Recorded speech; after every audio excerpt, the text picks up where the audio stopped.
any experience with the 1990s, you know, say you saw it on TV once, read about it in a history textbook, or even lived through it as I did, you probably remember perler beads. Yeah, these things.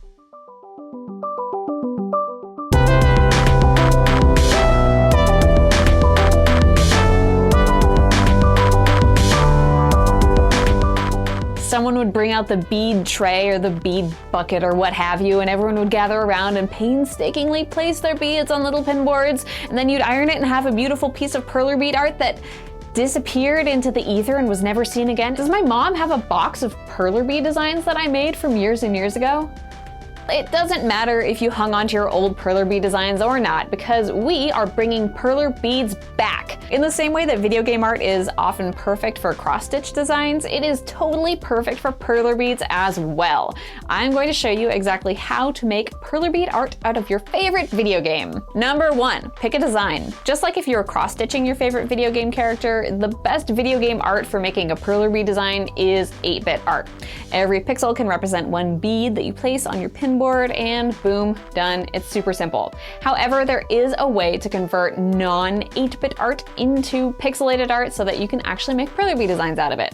That's what I did with this design, which is the Alpha Bear logo on Google Play. I love Alpha Bear. I wanted to make my own 8-bit Alpha Bear. What can I say? Once you've chosen your design, go ahead and print it out on a piece of paper that is smaller than the pin board that you will be putting your beads on. Step 2, find your beads. Did you know that you can buy giant jars of perler beads on Amazon for $20?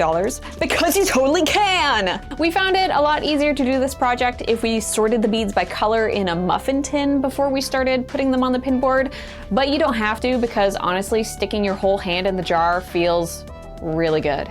Now you're gonna put your design underneath the pin board so that you can see through it and know exactly where to put those beads.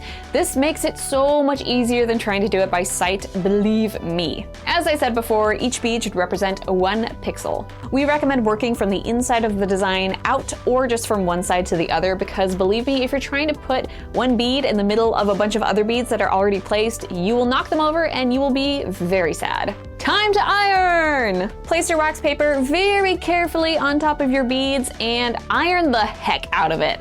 It really helps to keep the iron totally flat on top of the beads and move it in slow, steady circles. You can do this for about a minute depending on how hot the iron is. It's okay to lift the iron up, but be very, very careful that you don't bump the wax paper, because if the beads are not yet melted onto it, they can totally fall off the pins and then your design will be sadly ruined. There are lots of steps of this where your design can be sadly ruined. Once you're pretty sure the beads are stuck together on one side, you can go ahead and take that wax paper off the pin board. It should peel just right off. Then put your perler bead design wax paper side down on top of your ironing surface and put another piece of wax paper on top of it. Now you're going to iron this side until the beads are melted together to your satisfaction. This should take less time than ironing the first side. Okay, now the whole thing should be totally ironed together. You can very carefully peel off that wax paper and voila, you have a freaking piece of perler bead art.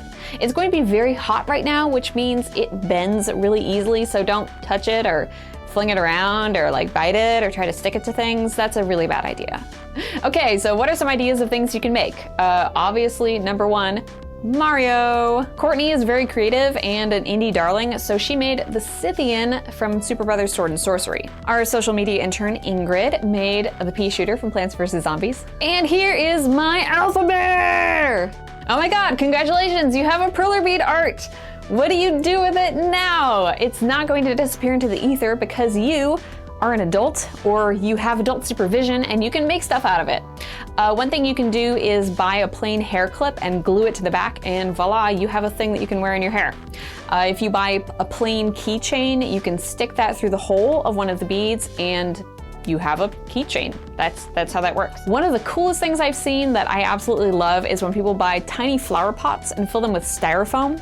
If you make your perler bead design so that it has a little extra piece sticking out, you can just jam it right in the styrofoam and voila, you have a tiny plant. tiny perler bead plant. Or maybe it's not a plant, maybe it's, I don't know, a Pokemon or something, but it's growing out of a styrofoam pot for some reason. I don't know your life. So now you know how to make your own video game art out of perler beads. Please go out and do that and then tell me about it in the comments. Let me know how it worked out. Thanks for watching this video. Make sure that you subscribe to this channel to see more craft videos and more talking about video game videos and just more videos in general. Thanks for watching. Bye.